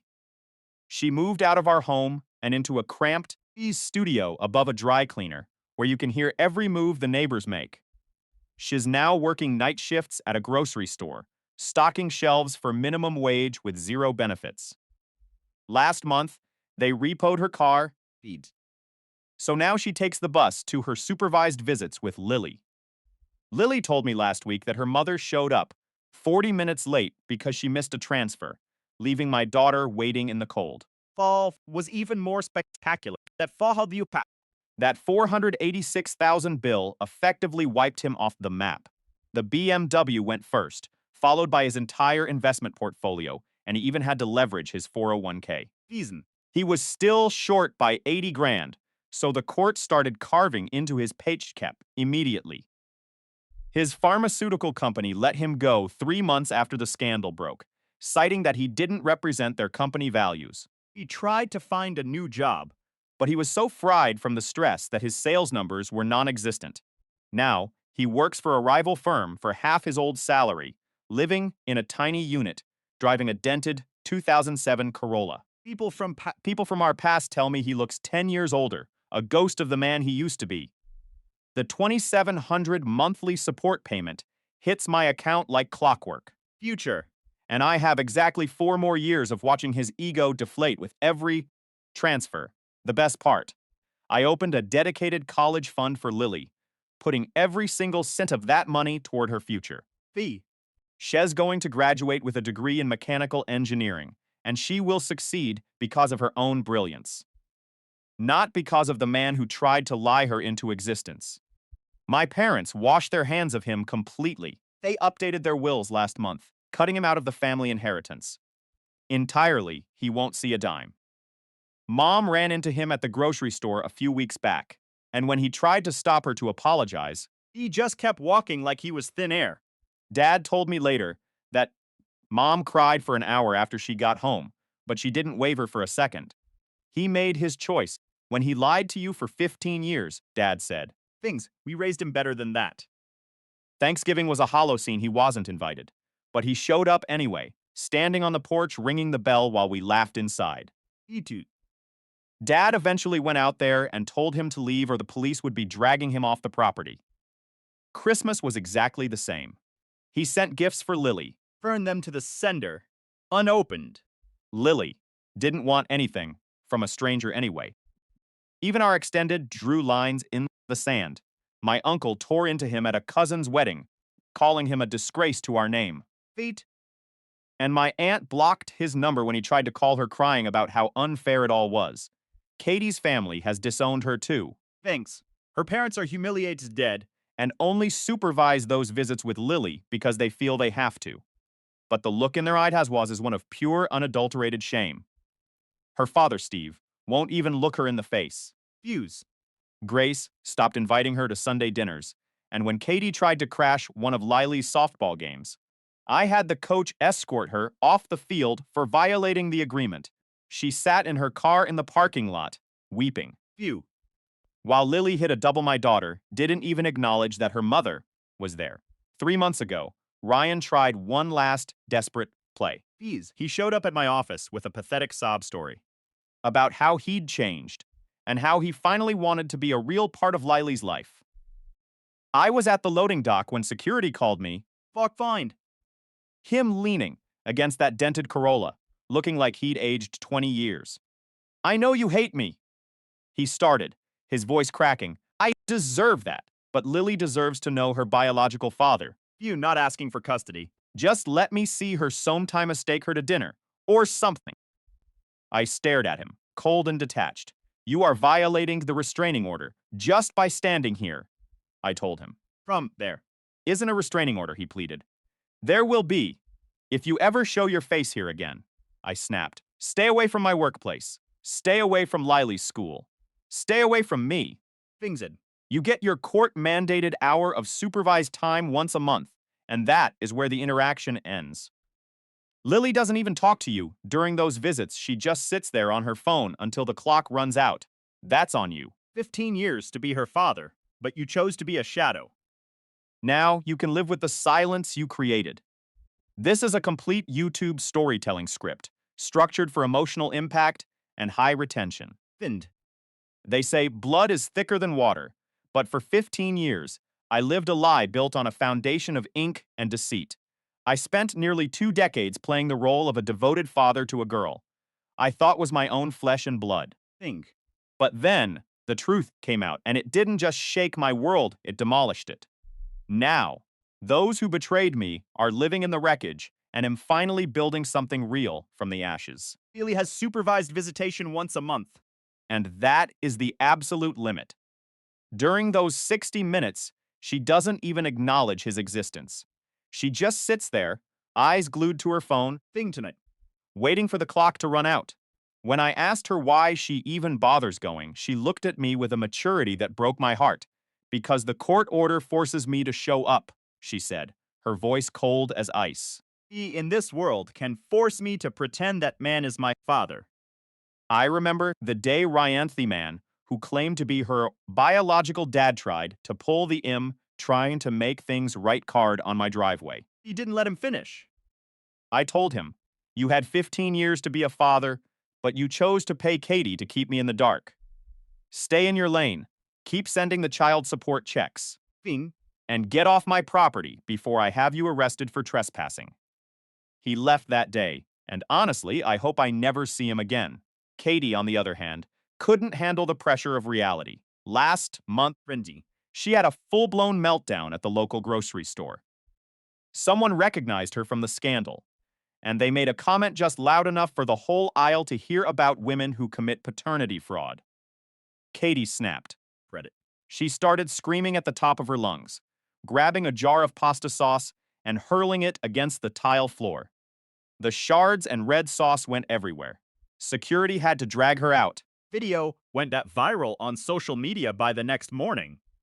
She lost that job too.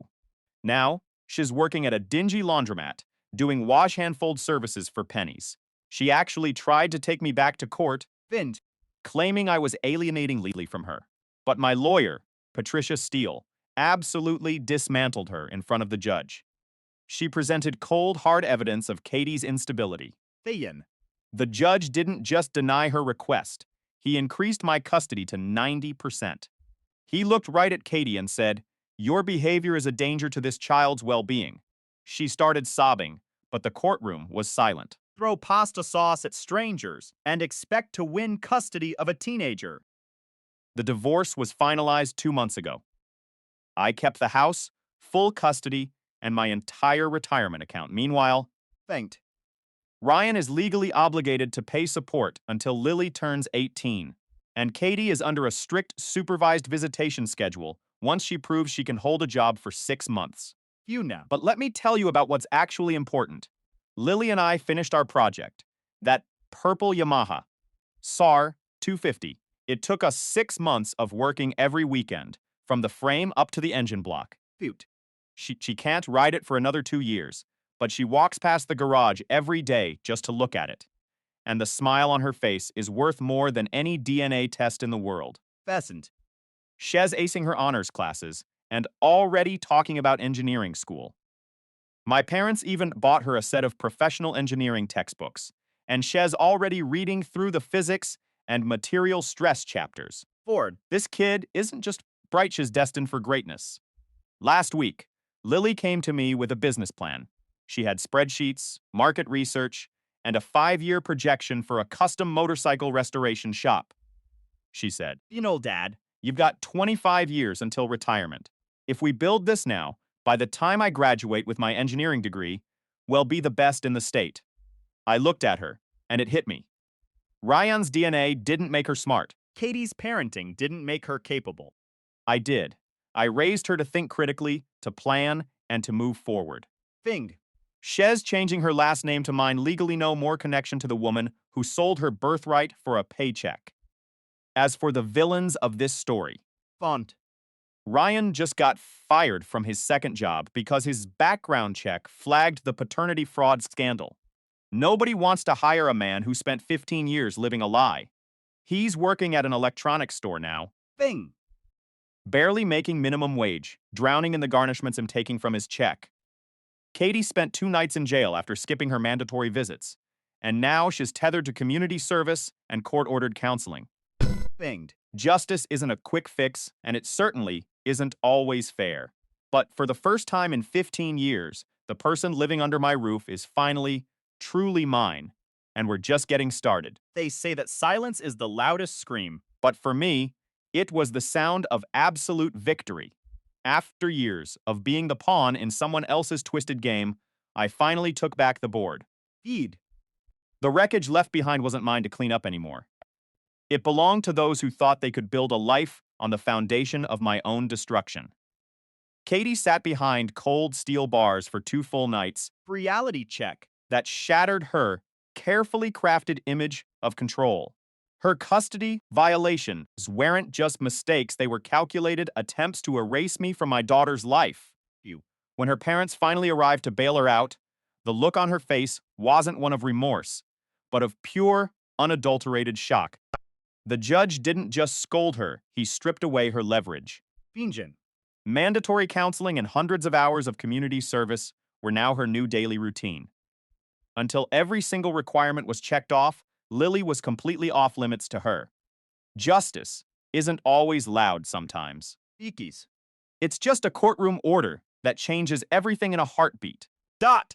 My parents decided it was time to close the chapter on this town.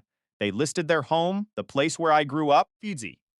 the place where all the memories of Ryan's betrayal were etched into the very walls.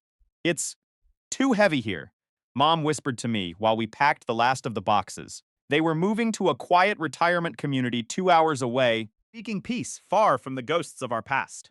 Our final dinner together was a quiet, intimate affair, just the 4 of us. Mom, Dad, Lila, and me. Dad made his famous pot roast, and for the first time in years, Feel thick with tension. we laughed about my childhood, we talked about the future, and not Onsonat even for a second did we utter the names Ryan or Katie. It felt like the toxic fog had finally lifted, leaving behind a clear, bright morning. Lily is a force of nature, growing faster and smarter than I ever could have imagined. High school is on the horizon, and she's already secured a spot on the advanced robotics team. Bing. The coach took one look at her project portfolio and broke protocol, inviting her in a year early. She's the only 8th grader to ever receive such an honor, and honestly, I couldn't be prouder. Fusioned. She's not just brilliant, she's resilient. She saw the lies for what they were, and instead of letting them break her, she used them as fuel. Out in the shop, the restoration of the vintage Ducati is moving along beautifully, Frames powder-coated. and the engine completely torn down, ready for a fresh, powerful start. Lily has developed a fascination with Italian motorcycle engineering, Funden. diving deep into the complexities of a machine that requires soul to function. It's completely different from the Japanese bikes Shez worked on before, but Shez absorbing every detail. Fury Bolt We Titan. Feels like We're building something solid, something that can't be dismantled by anyone. Elsa's lies. People often ask me if I feel guilty about how things ended for Ryan and Katie. The truth. feel nothing but the quiet satisfaction of a debt being settled. They spent years weaving a web of deceit, fully intending to keep me entangled forever. They thought I was too weak to cut the cords, too soft to fight back. Forgot one thing. I wasn't fighting for revenge. I was fighting for my daughter. I didn't destroy their lives. I simply stopped holding up the roof they had built on my back.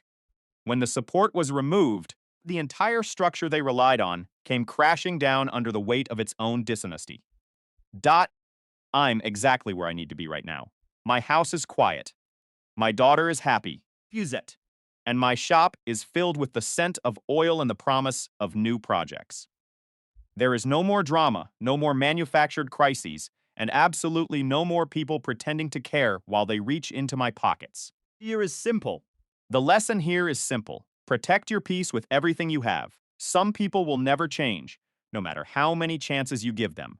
So, walk away, build your own world, Finn. and never look back at the rubble they're left standing in. Guys, we are incredibly close to hitting 100,000 subscribers on this channel. If you haven't hit that button yet, please consider subscribing today. Frankston. It means the world to me, and it helps us continue to share these stories of survival and reclamation not. Thanks for being part of this journey and helping turn this dream into a reality. Stay strong, stay smart, and remember, Facey. you are the only one in control of your story.